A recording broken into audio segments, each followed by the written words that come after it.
Bom dia, minhas irmãs queridas. Vamos iniciar o nosso estudo da Escola Bíblica Dominical. Lembrando que estamos estudando a lição 9. E o tema da lição é Ensinamentos para a Vida Toda, baseada no capítulo 18 e no capítulo 19 do Evangelho de Mateus, o Evangelho do Reino. O escritor deste evangelho, Mateus, escrevia o seu livro para relatar os feitos do Mestre para os seus irmãos judeus, no intuito de que eles pudessem reconhecer Jesus Cristo, o Messias, o enviado de Deus, o Rei, o soberano, o Salvador da humanidade.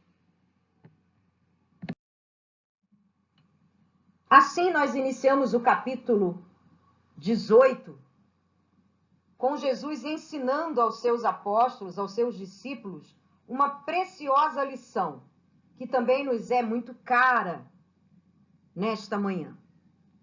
Os seus apóstolos, os seus discípulos, chegaram até Jesus com uma pergunta que muitas vezes nós, seres humanos, tão preocupados com a nossa posição, com o nosso papel na sociedade, também fazemos. A pergunta é: quem é o maior no reino dos céus? Mas Jesus queria ensinar aos seus discípulos que não era importante saber quem era o maior. Ao contrário, ele queria ensinar o valor da humildade. Assim, ele chama e toma nos braços uma criança que está ali, próxima àquele grupo, ali no meio deles. E ele ensina essa verdade que está registrada no capítulo 18, verso 3. O Senhor Jesus disse: em verdade vos digo, que se não vos converterdes e não vos fizerdes como crianças, de modo algum entrareis no reino dos céus. Jesus aqui está ressaltando a inocência da criança, a dependência que a criança tem dos seus pais, dos seus cuidadores, pois uma criança, ela não é capaz de cuidar dela mesma, de prover, de dar segurança a ela mesma, mas ela confia de maneira incondicional naqueles que estão ali para cuidar. Infelizmente, nos dias de hoje, temos escutado muitas notícias de crianças que estão sofrendo na mão daqueles que deveriam cuidar. Mas aqui Jesus está usando o exemplo de uma criança para mostrar que no seu reino,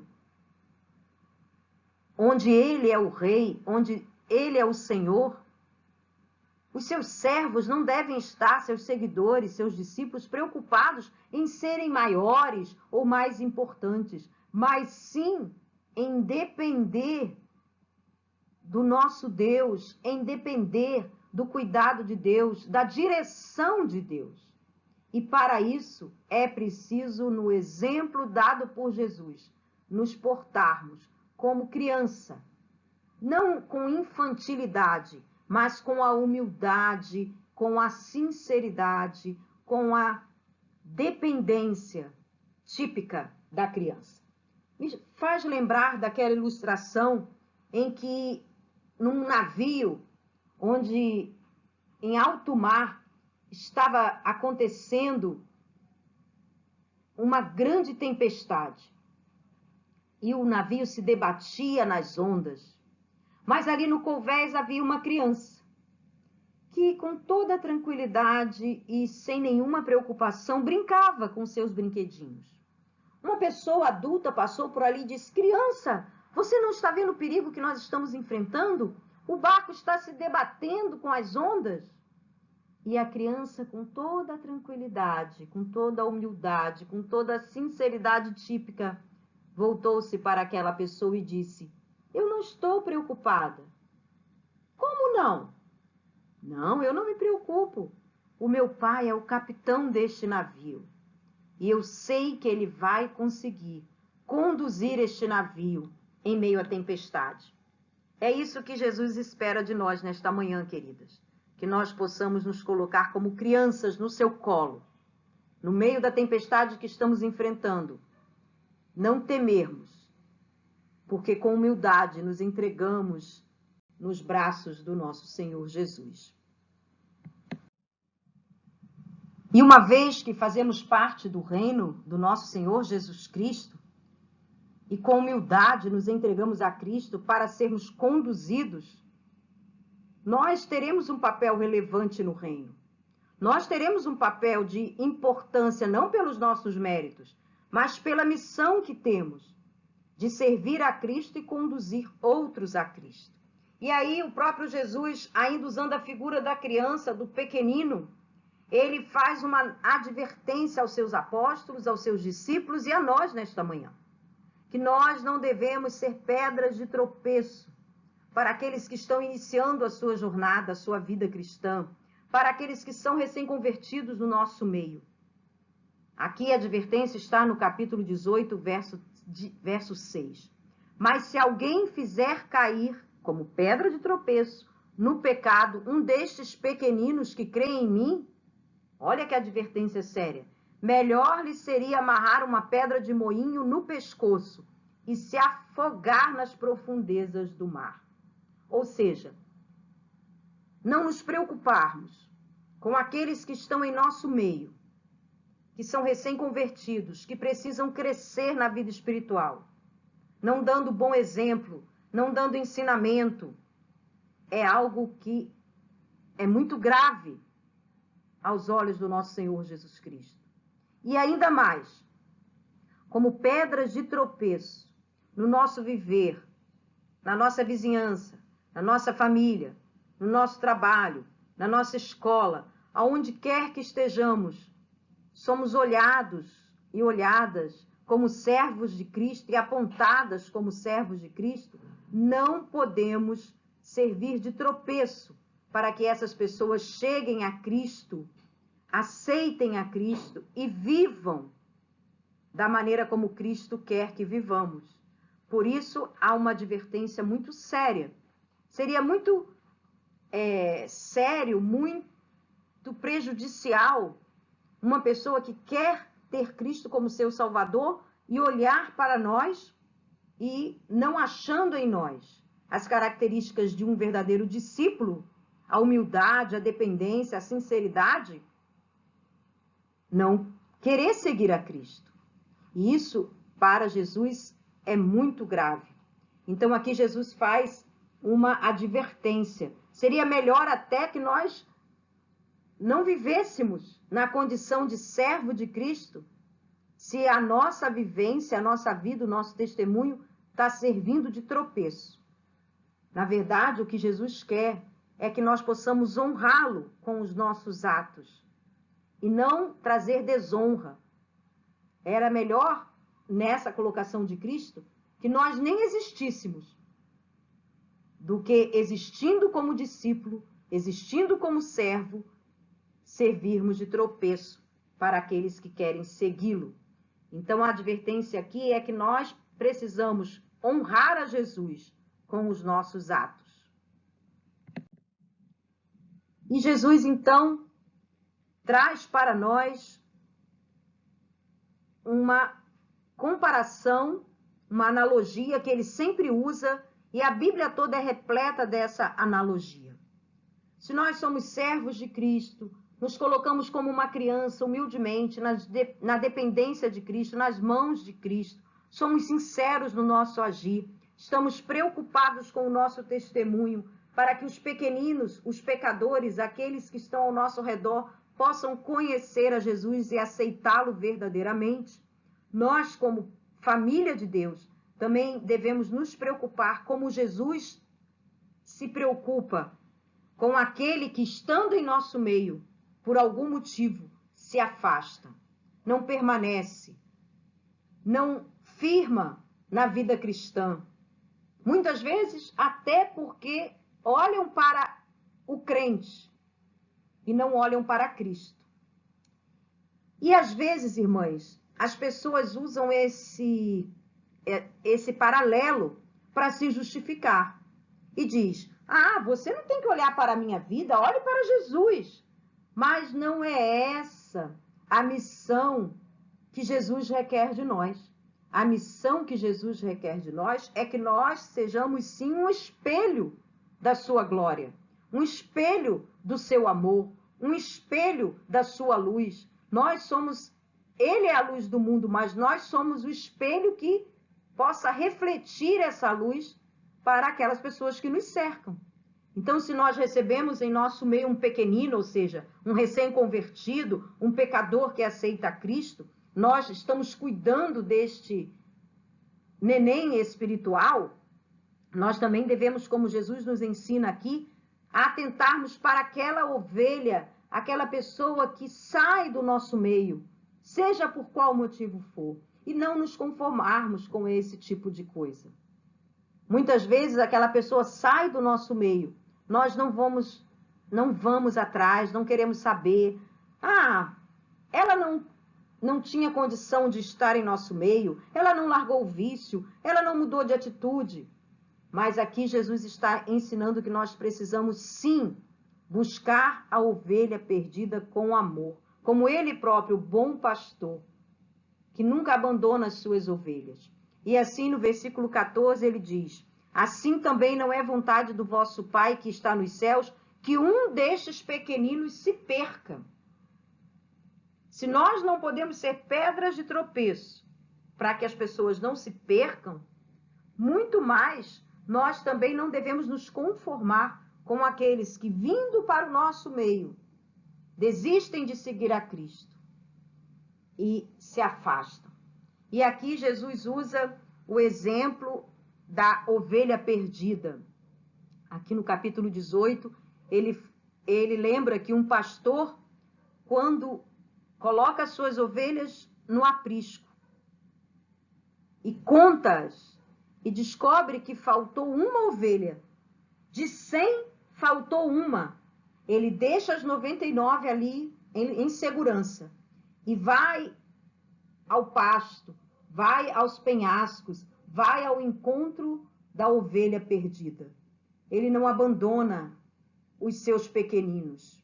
Ele não nos abandona à própria sorte, irmãs. Muitas vezes somos nós que estamos nessa condição de nos afastarmos do aprisco, de nos afastarmos de Jesus, dos ensinamentos de Cristo, mas Jesus não desiste de nós.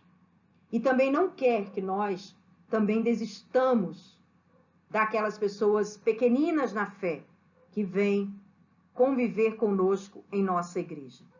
O autor da lição até lembra que muitas vezes aquelas 99 que ficam no aprisco, quando aquela ovelha perdida volta, nós ficamos olhando torto, ficamos apontando erros, ficamos recriminando, não recebemos com amor a ovelha perdida. E aqui há um ensinamento que nós precisamos buscar a ovelha perdida e recebê-la em nosso meio com amor, porque essa é a vontade do nosso Deus. E os ensinamentos continuam. Agora, Jesus traz aqui no capítulo 18, versos de 15 a 20, um verdadeiro tutorial. Tutorial é uma palavra da moda, né? É uma palavra que tem significado quando nós queremos fazer algo, uma ação, mexer em algum aparelho ou algum aplicativo do celular, ou resolver algum problema tecnológico do nosso computador. Nós pesquisamos e encontramos na internet diversos tutoriais.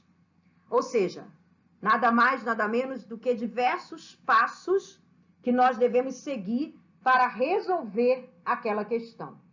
E aqui nós encontramos nos versos de 15 a 20 um tutorial de como devemos tratar as crises e resolver as desavenças que temos no meio do povo de Deus, no meio da igreja, no meio do corpo de Cristo. Veja que as orientações, irmãs, de Jesus vai crescendo. Ele aponta com aquela pergunta dos seus apóstolos, quem é o maior no reino dos céus? Ele aponta que aquele que é humilde, que vive na dependência de Deus, esse é o maior. E esse não vai servir de pedra de tropeço para nenhum dos pequeninos. E esse vai olhar os perdidos com amor e vai buscá-los para que voltem a conviver no aprisco, para que voltem a conviver no corpo de Cristo. E não vai recriminá-las, vai recebê-las com amor, porque é o próprio Jesus que nos ensina, com o seu próprio exemplo, a irmos em busca da ovelha perdida.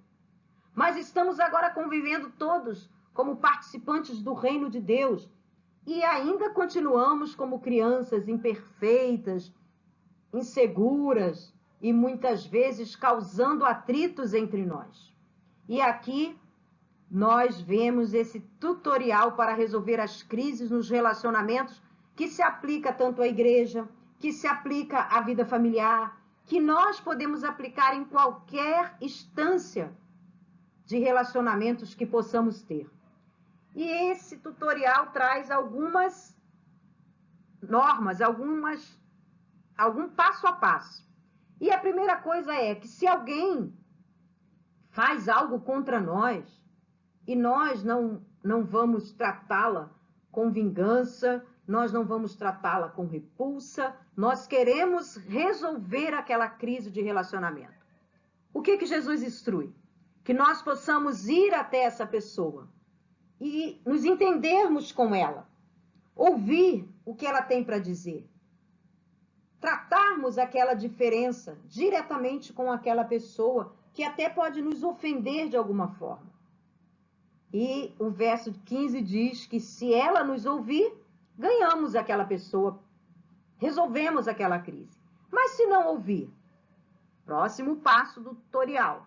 Vamos então conversar com ela, levando uma ou duas pessoas que vão para colaborar, não para botar fogo na fogueira que já está ardendo. Duas pessoas que vão para intermediar, para ouvir, para ser o peso naquela discórdia, para dar um parecer de fora. E essas duas pessoas servirão de testemunha também para o que se resolver ali diante daquele conflito. E assim, as partes em conflito, com aquelas testemunhas, estarão aptas a cumprir o que combinarem, o que acordarem para resolver aquela crise. E se não escutar? E se aquela pessoa que precisa se corrigir, não escutar? Aí, o terceiro passo no tutorial. Aí levamos o caso à igreja, aos anciãos da igreja, à liderança da igreja. Muitas vezes nós olhamos um erro do nosso irmão e achamos que o pastor é médium, que o pastor é vidente. Às vezes o pastor nem sabe do que está acontecendo, ou se sabe, ele está tratando aquela questão. Ele está conduzindo aquela questão para uma solução. Porque o objetivo aqui não é enxotar a ovelha, o objetivo aqui é manter a ovelha no aprisco, se corrigindo, sim. Mudando de atitude, sim. Sendo trabalhada, sim. Mas muitas vezes a gente sabe de algo, mas o pastor não sabe. E aí nós podemos seguir esse tutorial, ir até o nosso irmão, ele não nos ouviu. Vamos levar mais pessoas que vão para colaborar, para exortar com amor, não para apontar, não para acusar, não para fofocar. E aí não resolveu. Agora vamos levar oficialmente ao pastor da igreja, à liderança da igreja. Vamos ouvir pessoas que tenham discernimento do Espírito para trabalhar aquela pessoa que precisa ser corrigida. E aí vem, e se ela não escutar a igreja? Então é uma pessoa rebelde. É uma pessoa que talvez esteja no nosso meio, mas não esteja convertida, não esteja verdadeiramente voltada para seguir a Cristo. Aqui Jesus faz uma comparação. Então considera-o como um gentio e publicano. Para o judeu, o gentio é o estrangeiro. O publicano é aquele judeu que, sendo judeu, está a serviço dos romanos, que era o reino que dominava a Judéia, que dominava aquela região. E os publicanos, Mateus foi um publicano, eram pessoas que trabalhavam cobrando impostos para o opressor, que era Roma. Então, os judeus tinham os publicanos de maneira muito preconceituosa. Mas aqui o próprio Mateus faz menção a essa comparação de Cristo. Se todo o trabalho, se todo o tutorial foi seguido para vencer a crise e a crise continua, aquela pessoa é rebelde. Mas mesmo assim, o nosso Senhor Jesus está dizendo que a igreja precisa trabalhar os seus membros. Porque aquilo que é ligado na terra será ligado no céu, e tudo que desligardes na terra será desligado no céu. Verso 18. Aqui nós precisamos entender, a igreja não tem poder de salvar e nem de condenar. Mas a igreja é aquela que prega a palavra de Cristo, que propaga o evangelho de Cristo. Então, quando uma pessoa aceita a Cristo através do trabalho da igreja, da evangelização da igreja, a igreja colabora para que aquela alma seja ligada no céu. Mas a igreja, volto a repetir, cuida da ovelha. A igreja não quer que a ovelha se perca. E uma vez perdida, a igreja vai trabalhar essa ovelha, fazendo esse passo a passo para vencer aquelas crises de relacionamento, de vivência cristã. Mas a pessoa pode ser rebelde. Mas aí a igreja cumpriu o seu papel. O papel da igreja não é excluir a pessoa, mas a igreja, como participante efetiva do reino de Deus aqui, tem essa responsabilidade de não deixar que a ovelha se perca. Porque se aquela pessoa saia do aprisco, talvez ela que ainda não tenha Cristo como Salvador, estava ali naquele meio, convencida de que era um bom lugar, mas não convertida verdadeiramente, ela pode se perder para sempre. E aí, Jesus nos diz, como mestre que é, que a igreja, ela é sim um pedacinho do céu aqui neste mundo, pois diz no verso 20, pois onde se reunirem 2 ou 3 em meu nome, ali eu estou no meio deles.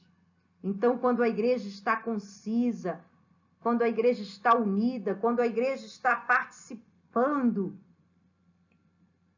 em nome do Senhor Jesus, dos seus cultos, das suas celebrações, das missões que a igreja tem a realizar, do trabalho que a igreja tem a realizar, ali no meio, no seio da igreja, está o Senhor Jesus.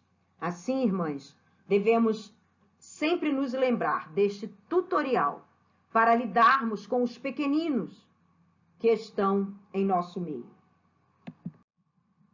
Porque muitas vezes, irmãs, diante de atitudes pecaminosas que causam escândalo, que não concordamos que aconteçam no seio da igreja, que contrariam sim os ensinamentos do Senhor Jesus, para que nós possamos reter a ovelha no aprisco, para que nós possamos buscar aquele que se afasta de Cristo, para voltar a viver a sua vida nos moldes dos ensinamentos cristãos, a igreja precisa aprender a perdoar. Perdoar é preciso. Perdoar é necessário. E aí, Pedro, o nosso impulsivo Pedro, mas é bom ter um Pedro entre nós, não é? Porque ele faz aquela pergunta que todos nós gostaríamos de fazer e não temos coragem. Pedro, então, faz a pergunta que está aqui nos versos 21 e 22. Então, Pedro aproximou-se de Jesus e perguntou, Senhor, quantas vezes deverei perdoar a meu irmão quando ele pecar contra mim? Até 7 vezes? Então, aqui a história, a conversa, ela está tendo uma continuidade.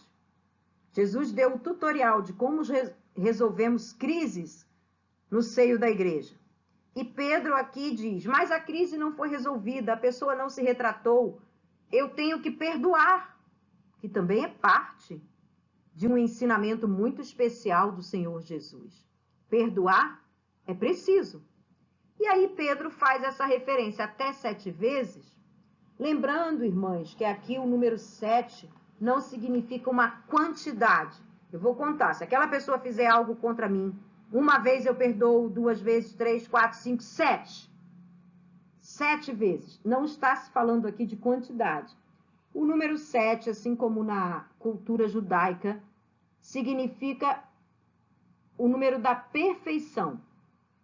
E Pedro, sendo judeu, ele usa essa cultura judaica de dar sentido ao que se quer falar através de números simbólicos. Não é numerologia, é uma linguagem que, através de certos números, se indica um conceito. E aqui, quando ele diz até 7 vezes, ele quer dizer infinitamente. Eu devo perdoar infinitamente? E Jesus tem uma resposta poderosa. Difícil, irmãs, de cumprirmos como servos de Cristo. Jesus lhe disse, não te digo que 7, ou seja, não te digo que infinito, mas até 70 vezes 7, ou seja, mais do que infinito, para todo sempre. É uma missão, uma tarefa, um desafio do cristão, perdoar. E lá no capítulo 6 do livro de Mateus, naquela lição que recebemos através da oração modelo, Jesus nos ensina que devemos orar ao Senhor, perdoa os meus pecados, assim como eu perdoo a quem me deve. E aqui Jesus passa a ensinar a parábola do servo que não perdoou. A parábola do servo que não perdoou, a partir do verso 23, é a história de um homem que estava devendo ao grande senhor daquela localidade. E ele foi até o seu senhor e o senhor disse, olha, você está me devendo, você vai vender sua esposa, seus filhos, para me pagar a dívida. Não se escandalize, era um fato. Mas o servo rogou, suplicou, pediu, disse que estava disposto a pagar, que seria a primeira coisa que ele faria quando tivesse condição. Então o Senhor disse, está perdoado a sua dívida, você não me deve mais nada. E conta a história de Jesus, que aquele servo saiu com certeza saltitante e aliviado, e logo se depara com alguém que lhe deve. Então vem aquela máxima, ninguém é tão pobre assim, né, irmãos? Alguém lhe devia. E sabe o que fez aquele homem? Cobrou a dívida de maneira cruel. Não olhou para aquele que lhe devia com olhares de perdão. Acabara de ser perdoado e não foi capaz de perdoar. Ao contrário, imputou a dívida àquele seu devedor. E Jesus aqui está ensinando que não é isso que ele requer dos seus discípulos. É preciso perdoar. É fácil? Não é fácil. Mas é algo que precisa fazer parte do corpo de Cristo. Para que possamos pregar o amor de Cristo, precisamos praticar o perdão. E precisamos ter em mente que não é o papel da igreja, o papel de juiz, de julgador. Esse papel é de Deus. O papel da igreja é de trazer pessoas para o aprisco. E se essas pessoas pecam, nós precisamos conduzir essas pessoas para que possam buscar em Jesus o perdão. E nós precisamos também ter o espírito perdoador. E aí, Jesus sai daquela região onde ele está, diz a palavra, no capítulo 19, e vai para um lugar, diz o texto, nos confins da Judéia. Então, ele está ali nas regiões da Galileia, que é a sua terra, onde ele fora criado, e ele sai daquela região e se dirige aos confins da Judéia, além do Rio Jordão, ou seja, ele vai para uma outra região. E aqui nós já estamos no capítulo 19 do Evangelho de Mateus. Quando ele volta desse trajeto, ele já volta para Jerusalém, e nós vamos ver isso daqui a 2 lições, e já inicia os momentos derradeiros do seu ministério. E mais uma vez, as multidões seguiram a Cristo, ele curou, ele fez milagres. E mais uma vez, no verso 3 do capítulo 19, chega até Jesus aqueles seus interpeladores, os seus opositores, os fariseus. E mais uma vez tentam pegar Jesus numa armadilha. E fazem a pergunta que não quer calar até os nossos dias sobre esse tema tão controvertido que é o divórcio. Então chegaram a eles os fariseus tentando. Veja bem, os fariseus não tinham a intenção de aprender com Cristo, mas queriam provocar discussão, pegar Cristo na palavra, pegar Jesus numa colocação para que pudessem acusá-lo de ser uma pessoa que estava desfazendo da lei. E disse-lhe, é lícito ao homem repudiar sua mulher por qualquer motivo?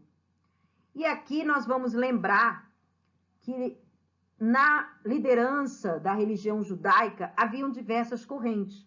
E haviam duas correntes que debatiam sobre esse tema. Uma mais conservadora, que colocava a possibilidade do divórcio, que é, na verdade, esse repúdio, porque naquela cultura judaica, naquele tempo, só o homem poderia provocar o divórcio dando uma carta de repúdio à sua mulher. Isso acontece até hoje nos países de religião muçulmana. Só o homem, aqueles que são mais ortodoxos, naqueles lugares onde a religião muçulmana é seguida ao pé da letra dos escritos de Maomé, só o homem pode pedir o divórcio. Lá nos escritos bíblicos do Deuteronômio, onde se baseava a lei seguida pelos judeus no tempo de Jesus, só os homens podiam provocar a carta de repúdio à sua mulher. E haviam duas correntes. Uma considerava que o repúdio podia ser por qualquer motivo. Outra considerava que não, tinha que ser por um motivo drástico, adultério, violência, qualquer coisa nesse sentido. E aí, minhas irmãs, eles querem ouvir de Jesus uma resposta que coloque Jesus contra a lei de Moisés. E Jesus, então, responde, como sempre, de forma sábia. Ele responde, não tendes lido o que foi escrito lá no início? Porque se a lei de Moisés, em algum momento, em Deuteronômio, permitiu o divórcio, nós vamos entender que o próprio Moisés, no início, escrevendo a vontade de Deus para o homem e para a mulher, declarou que o homem deveria deixar a sua casa, a mulher deveria deixar a sua casa, se unir e serem ambos uma só carne. E assim, os dois sendo uma só carne, era o desígnio de Deus. E aquilo que Deus unisse, o homem não deveria separar. Esse era o desígnio de Deus. O próprio Moisés havia trazido essa informação no Gênesis. Então, eles insistiram para que Jesus caísse na palavra, mas Moisés mandou dar carta de divórcio e repudiá-la, querendo provocar de Jesus que ele fizesse uma declaração contra Moisés. E aqui no verso 8, nós vemos o que Jesus finalmente encerra aquela discussão dizendo, Moisés permitiu que vocês se divorciassem de suas mulheres por causa da dureza de coração de vocês, mas não era isso que estava planejado no princípio, dentro da vontade de Deus. E aqui, irmãs, vamos fazer um parênteses para entender. A dureza do coração do homem, mesmo sendo o povo de Deus, o povo escolhido, o povo formado através de Abraão, que foi um exemplo de fidelidade à sua esposa Sara. E nós vemos aqui que, em dado momento da história do povo, um povo influenciado pelos costumes, pelos povos pagãos que cercavam aquele povo, que era o povo escolhido de Deus, começaram a ter práticas desse tipo. A mulher rejeitada por qualquer e todo motivo. E uma mulher rejeitada era mal vista em dobro naquela sociedade. Então, Moisés, para resolver esse problema da dureza do coração do homem, vamos então resolver essa questão. O homem não podia só repudiar, ele tinha que dar uma carta. E essa carta era uma segurança para essa mulher. Ela não era devolvida simplesmente, desprezada simplesmente à própria sorte. Ela recebia uma carta de repúdio. Já era uma coisa que desviava da vontade de Deus, mas tentava corrigir de maneira institucional e jurídica uma coisa que era provocada pela natureza humana. Meu pai, como advogado, costumava dizer que o divórcio era um mal menor para corrigir um mal maior. Qual é o mal maior? Pessoas que tomam o compromisso do casamento, mas não tomam esse compromisso com seriedade. Não entendem que a vontade de Deus é que o casal viva para todo sempre. E assim promovem esse dissabor, promovem esse erro, promovem essa prática que é completamente fora da vontade de Deus.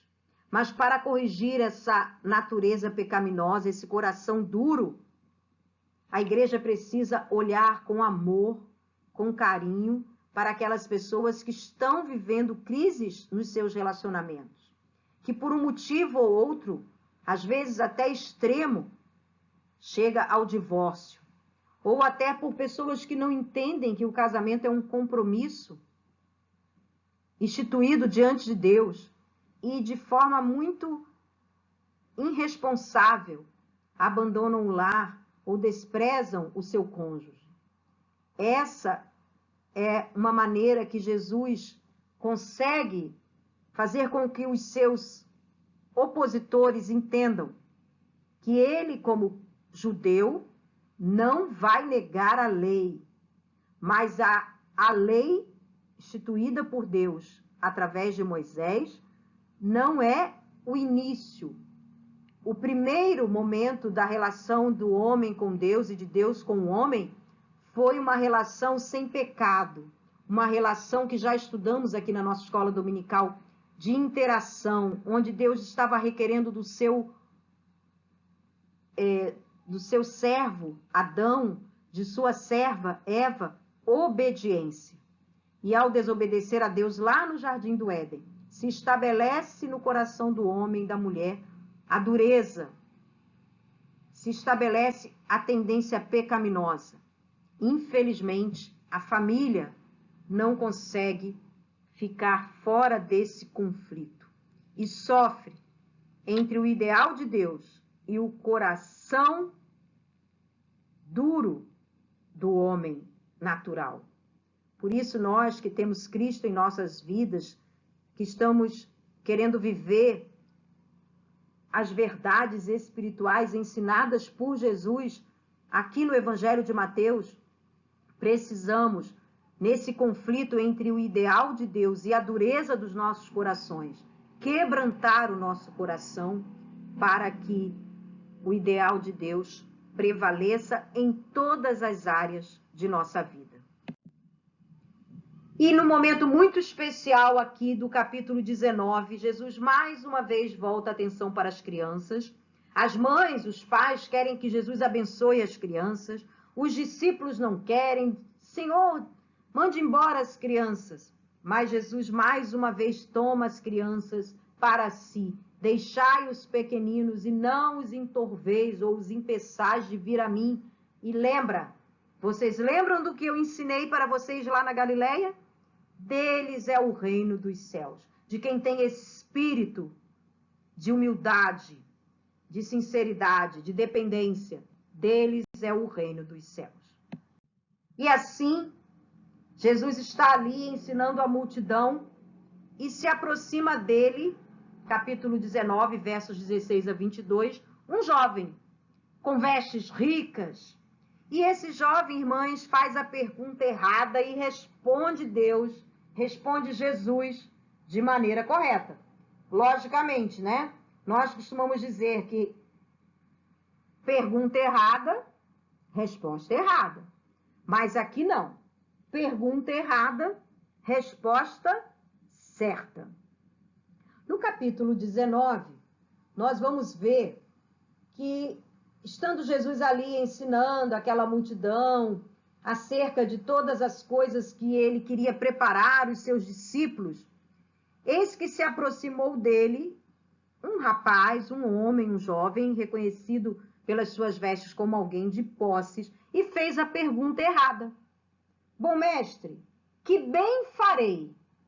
Em outras versões, que farei eu para conseguir a vida eterna? Pergunta errada, né, irmãs? A vida eterna nos é garantida por Jesus na cruz do Calvário e confirmada na ressurreição do Mestre. Nada que eu, Ruth, possa fazer, como ser humano que sou, por minhas forças e méritos, vai me conceder, me garantir a vida eterna. A única parte que me cabe é me arrepender dos meus pecados, aceitar a Cristo como Salvador, o seu perdão, e sim, servir a Cristo, como vimos na lição passada, tomando a minha cruz, seguindo a Cristo verdadeiramente, e como vimos na nossa lição hoje, como uma criança, com toda a humildade, com toda a sinceridade, com toda a dependência. E Jesus, então, dando vazão àquela pergunta infeliz, mas tentando dar uma lição, fala àquele jovem: se queres ganhar a vida eterna, você precisa guardar os mandamentos. E o jovem, ele é muito presunçoso, e ele diz: tenho observado todas estas coisas. O que ainda me falta fazer? Muito soberbo, achando que já está a um passo da porta do céu. Jesus, então, toca naquilo que é mais importante, naquilo que aquele jovem tem como mais precioso, naquilo que ele não pretende abandonar verdadeiramente para seguir a Cristo. Se você quer ser perfeito, se você quer garantir lugar no céu, você vai ter que fazer algo que para você, com certeza, é impossível, porque Jesus conhecia aquele coração. E ele desafia: venda tudo que tem, dê dinheiro aos pobres, e você terá um tesouro no céu. Depois disso, venha e siga-me. Aqui Jesus está dizendo para aquele jovem o princípio de tomar a cruz. Aquele jovem soberbo tinha apego às suas riquezas. E Jesus, conhecendo aquele coração, sabia que aquelas palavras não eram palavras sinceras de alguém que queria segui-lo em qualquer circunstância. E deixar as suas riquezas não estava nem de perto nos planos daquele jovem para seguir a Cristo. E aquela pergunta infeliz recebeu a resposta certa. Jesus conhece os nossos corações. E mais uma vez, entendemos que aqui Jesus está ensinando uma lição. Ele não está dizendo que você não pode ter posses, que você não pode ter conforto, que você não pode ter meio de subsistência, ou até folgar com os seus recursos financeiros. Ele está dizendo que você não pode ter os seus bens materiais como senhor de sua vida. E aí ele faz uma advertência àquele jovem, que para que ele pudesse ter o reino dos céus, ele precisava ter a Cristo como Senhor, seguir a Cristo. Mas a riqueza era um empecilho para aquele jovem. Diz o texto que ele, ouvindo isso, saiu triste.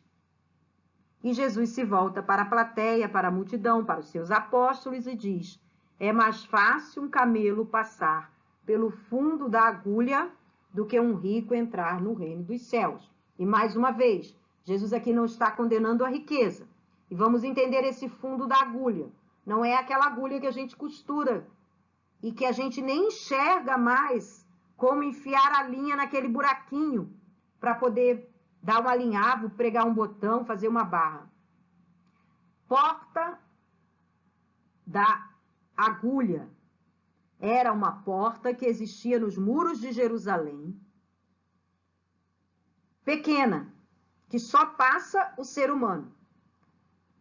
Quando a cidade fechava, não poderia entrar nos muros da cidade os camelos, os animais. Então, para a segurança da cidade, a cidade se fechava à noite e quem chegasse, o viajante que chegasse, não poderia entrar com os seus camelos, com os seus animais.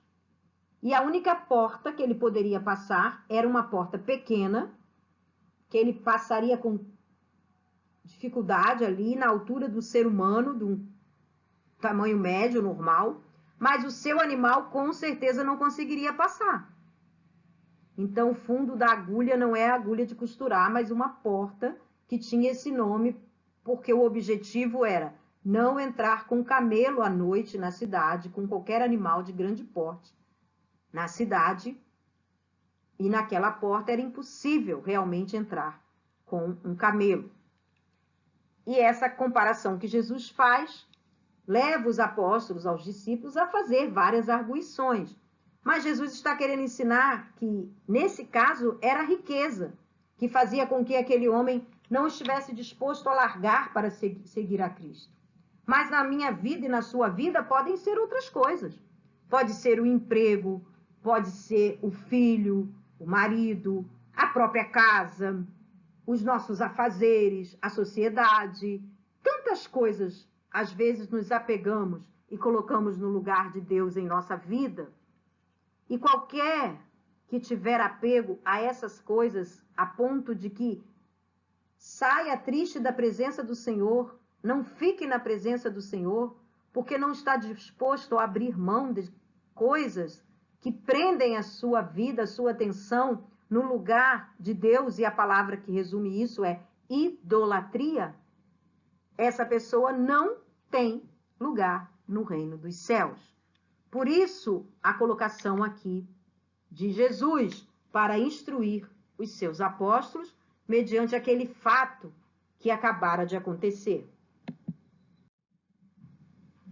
E aqui nós entendemos que tudo aquilo que Jesus estava ensinando naquela oportunidade aos seus apóstolos e toda aquela multidão se resume aqui neste especial versículo, que sendo o nosso texto áureo, eu deixei para o final.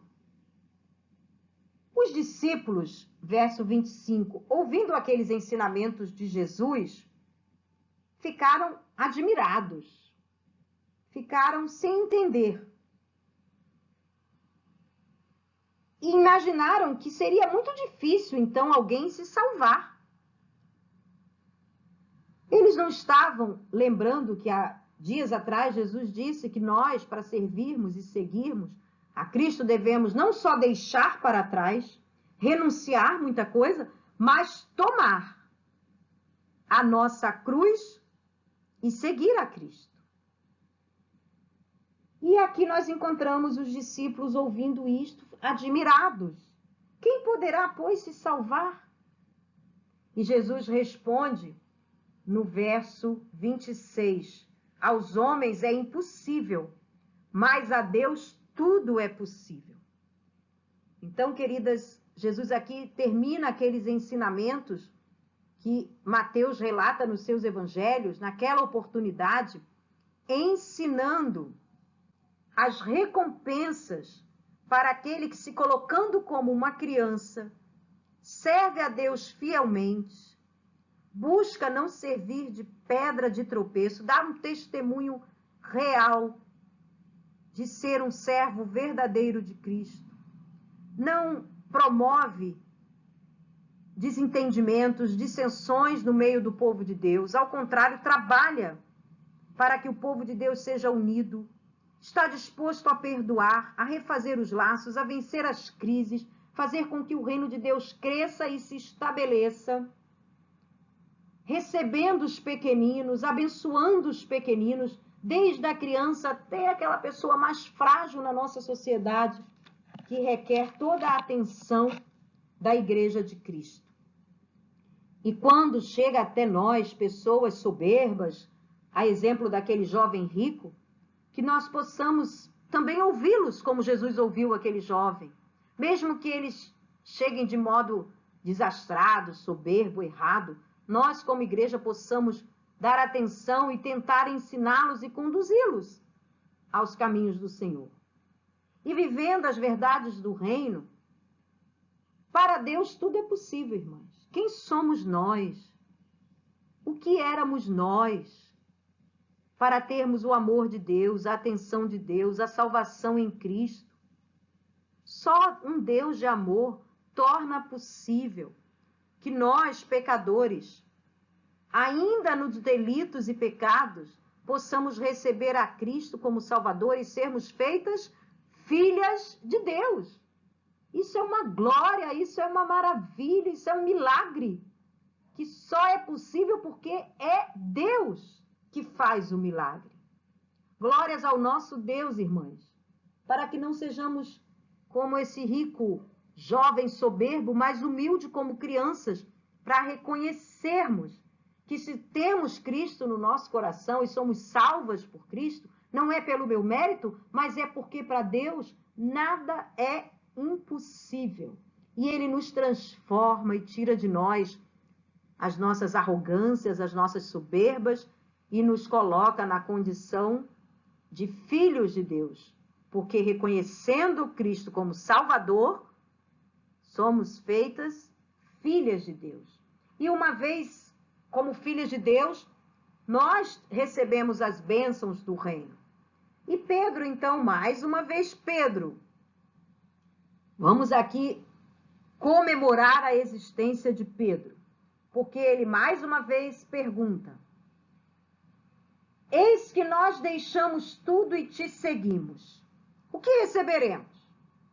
Irmãs, Pedro também tem as suas horas de fazer perguntinhas, às vezes um pouco insolentes. Mas Jesus é tão amoroso com Pedro como é conosco. Às vezes, diante de adversidades, às vezes voltamos-nos para Deus e dizemos: mas Senhor, eu estou trabalhando na sua causa, eu estou fazendo a tua vontade, eu estou fazendo o teu serviço, porque eu, Senhor. Qual recompensa? Mas nós já temos a recompensa. A recompensa é a salvação, a recompensa é a vida eterna.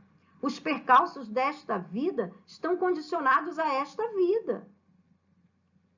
Mas tudo bem, Pedro fazer essas perguntas, porque Jesus está sempre pronto a responder.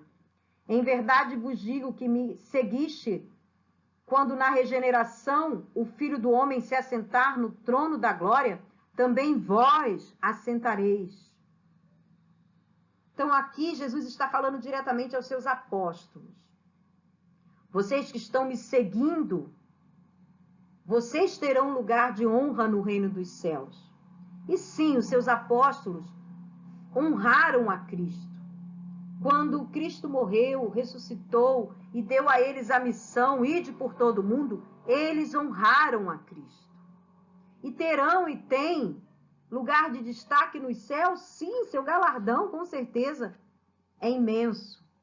Mas Jesus também manda um recado para nós nesta manhã. E esse é o nosso texto, o texto áureo. E todo que tiver, e esse todo está incluso você, minha irmã, e todo que tiver deixado casas, irmãos, irmã, ou seja, todos que tiver renunciado seus interesses, suas amarras deste mundo, ou pai, ou mãe, ou filho, ou terras, por amor de meu nome, receberá 100 vezes mais e herdará a vida eterna. Receberá bens materiais? Fora com a teologia da prosperidade. Não são bens materiais. Aqui Jesus também não está nos incitando a abandonarmos a nossa família. Mais uma vez, Jesus está mostrando com um exemplo muito contundente que para seguir a Cristo temos que renunciar às coisas mais caras, mais preciosas deste mundo, sim. Assim fazem os missionários, irmãs. Eles deixam família, deixam casa, deixam terra, vão para lugar longínquos. Mas aqui Jesus não está desprezando a família. Jesus está dizendo, é preciso renunciar pelo amor do meu nome. E a recompensa vem. Vem neste mundo? Vem. Vem em consolo, vem em livramento, vem em saúde, vem em fortalecer as nossas vidas quando enfrentamos a morte dos nossos entes queridos, a cura para as nossas enfermidades ou a submissão para aceitarmos as nossas condições de saúde, de limitações deste mundo. Tudo isso é bênção. E sim, somos abençoados também com bens, com provisão, porque não se vê um justo mendigar o pão. Somos abençoados com um teto, com emprego ou com possibilidade de nos colocarmos no mercado de trabalho. Deus possibilita os seus servos bênçãos infinitas. Mas a maior de todas, e a que temos a maior esperança e que nos aguarda, é a vida eterna. E para essa, o nosso texto áureo destaca, como final do nosso estudo nesta manhã, que deve ser a nossa maior esperança. Aquilo que mais queremos do nosso Deus é aquilo que Ele vai nos conceder, que é vivermos na sua presença para toda a eternidade. Que Deus, nesta manhã, querida irmã, possa continuar ensinando a cada uma de nós, através do Evangelho de Mateus, que precisamos seguir a Cristo com humildade, com submissão, com amor pelas almas perdidas e, principalmente, renunciando o nosso eu, renunciando as nossas prioridades terrenas, colocarmos o reino de Deus acima de todas as coisas. E lembra que Jesus já prometeu, todas as outras coisas nos serão acrescentadas, mas principalmente o que já nos está garantido é a vida eterna em Cristo Jesus, o nosso Senhor. Que Deus nos abençoe, queridas irmãs, e que nesta manhã possamos trabalhar as nossas vidas cristãs para que possamos aprender com os ensinamentos do Senhor Jesus, que são para a vida toda. Beijo, queridas!